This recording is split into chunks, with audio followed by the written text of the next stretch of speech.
മനസ്സോടുകൂടി നമ്മൾ യെസ് പറയും. ഹായ് ഫ്രണ്ട്സ്, നമുക്ക് ലൈഫിൽ വരുന്ന ഒരുപാട് പ്രശ്നങ്ങൾ ഒഴിവാക്കാൻ വേണ്ടിയിട്ടുള്ള ഒരു ചെറിയ ട്രിപ്പ് നിങ്ങളുമായിട്ട് പങ്കുവെക്കാനായിട്ട് ഉദ്ദേശിക്കുന്നത്. അത് രണ്ട് വാക്കാണ്. അത് യെസ് ഓർ നോ. മനസ്സിലായി? ഇപ്പൊ എന്താണ് യെസ് ഓർ നോ? ഞാൻ എക്സാമ്പിൾ പറയാം. ചില സമയത്ത് ചില ആളുകളോട് നമ്മൾ നോ പറയാൻ മടിയോ, അത് വിഷമമോ, അല്ലെങ്കിൽ അവരത് എന്തെങ്കിലും തെറ്റായിട്ട് വിചാരിക്കും എന്ന് വിചാരിച്ചുകൊണ്ട് അവിടെ നമ്മൾ നോ പറയേണ്ടടുത്ത് അവിടെ നമ്മൾ നോ ആണ് പറയുന്നത്. ബട്ട് അവിടെ നമ്മൾ മനസ്സോടുകൂടി നമ്മൾ യെസ് പറയും. ആ യെസ് പറഞ്ഞതിന്റെ പേരിൽ നമ്മ ഇഷ്ടമില്ലാത്ത കാര്യങ്ങൾ നമ്മ ചെയ്യേണ്ടി വരും. അപ്പൊ നമ്മൾ മാനസികമായിട്ടും നമുക്ക് ഭയങ്കര കുറ്റബോധം വരും. കാരണം എന്താണെന്ന് വെച്ചിട്ടുണ്ടെങ്കിൽ ഒരു നോ പറയേണ്ടടുത്ത് നമ്മൾ യെസ് പറയുമ്പോൾ പ്രശ്നം എന്താണെന്ന് വെച്ചിട്ടുണ്ടെങ്കിൽ അവിടെ തുടങ്ങി പിന്നെ നമ്മുടെ സമാധാനം പോയി.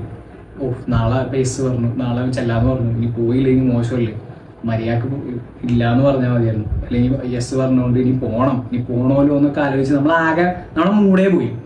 അതേ സ്ഥാനത്ത് അപ്പൊ പറയാനതൊരു ചെറിയ